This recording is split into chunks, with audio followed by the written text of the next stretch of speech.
Are you afraid of success? Much is written about the fear of failure, but did you know there's an even stronger fear of success by many? This doesn't get written about as much because it doesn't seem like it should be a problem. Fear is a lack of knowledge. When people fear doing something, it's because they don't know what the outcome of those actions will be. When people fail, they often can turn to excuses. They'll think of dozens of reasons why whatever they tried couldn't work. The conditions weren't right, or they didn't have enough money. Perhaps a main supplier went out of business and that took down their own business. Whatever the case, blame is easily distributed all around. But excuses cannot be made for success. Who can be blamed for doing something right? When people have success in something they're doing, it can form sort of a paralysis because they're afraid of what may happen next. They revert back to something that's comfortable, which can take the wind out of the sails, so to speak, of the success. Part of the problem with fear of success is not having a plan for when it happens. If you have a business and you make plans for what you're going to do when you succeed at various stages, you won't fear what comes next because you refer to your plan. Perhaps in the plan you decided previously that you'd hire 5 people in the event that you increased sales by 50%. So when you reach the milestone, guess what comes next? You hire 5 people. There's no paralysis and no fear, maybe a little. But you're better prepared when you have a plan as your guide. Another problem is you could be trying to do everything yourself. As you see some success, you're going to be taking on more responsibilities. These responsibilities may be unfamiliar to you, and that can bring back those fears. If you already have others that work for you, see if they'd be a good fit for some of these new responsibilities. If not, hire others or outsource the work. You should try to keep within what you're comfortable with, but also be willing to break out of that when the time is right. Fear of success is not just a buzzword used by marketers and psychologists. It's a real fear, and it can have a crippling effect on anyone who experiences it.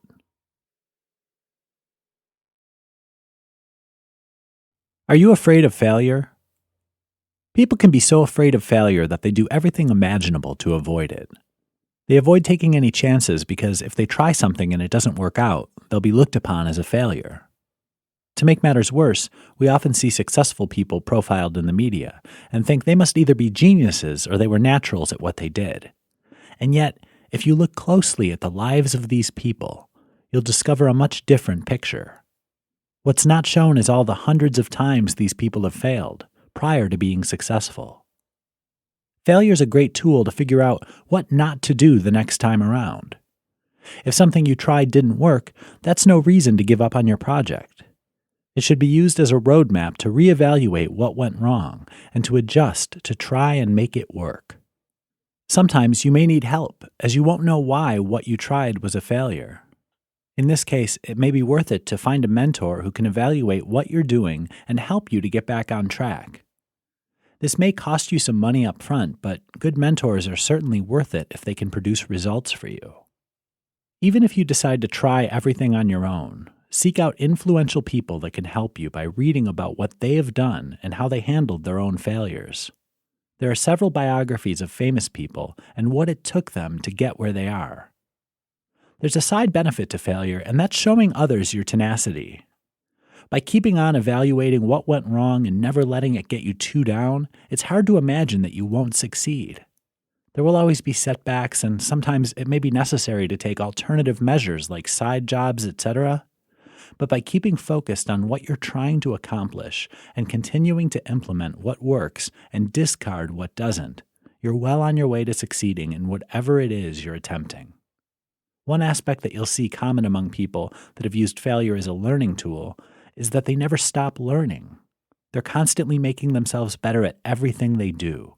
They read and follow other successful people and try to emulate what those people have done. It truly is a case of success begets success. Does high risk equate to high returns? No matter what the venture, it seems that people who take the highest risks reap the benefit of high returns.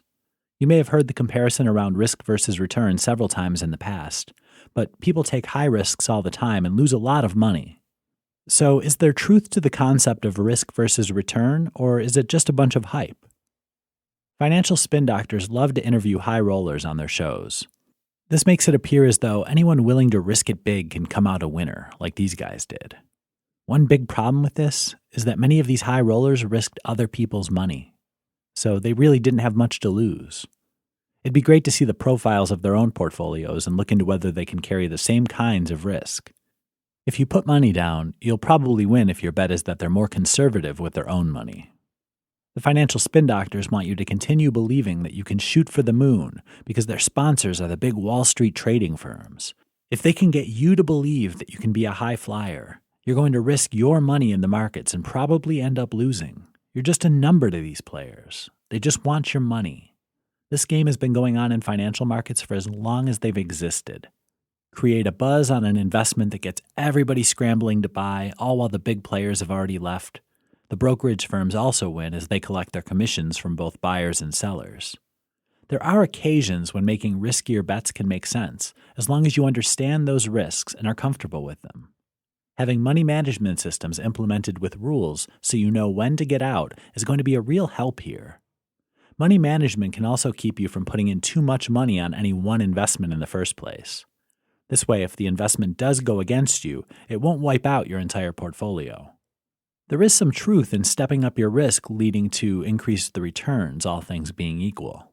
But most average investors have very little knowledge of risk management, and for this reason, it's important to tread lightly before investing in anything. If it seems too good to be true, it probably is. Is taking a calculated risk the same thing as gambling? When gamblers head to Vegas to place bets, they can use the odds that the casinos publish to make better wagers.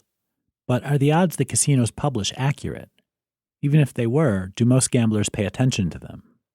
It's possible that some do, but in most cases gamblers are shooting blind.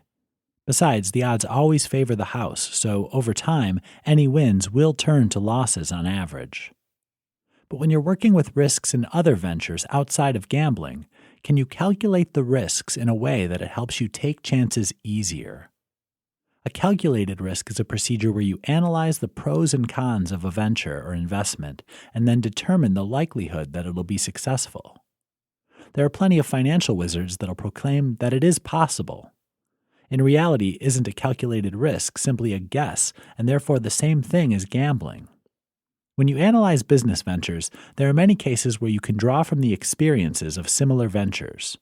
If, for example, you're thinking of opening a small hardware store in your town, you can find out if there have been others in your surrounding area that have survived competing against the giant stores like Home Depot or Lowe's.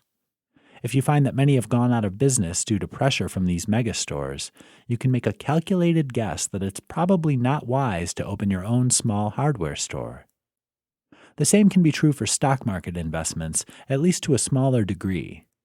If you find a company that's performing well and you're thinking of buying some of its stock, you can analyze other companies in that industry or similar industries and see what factors have made those other companies successful. You can then compare this to the company you're considering and see if doing the same types of things that the others are doing. You can use this information to calculate the risk that the company will succeed. As you can see, there are situations where you can use the information available to calculate the risks of certain ventures. It can be used to guide you on whether to take a chance or not. It won't be correct 100% of the time, but it certainly will be a lot better than odds that are available from a gambling establishment.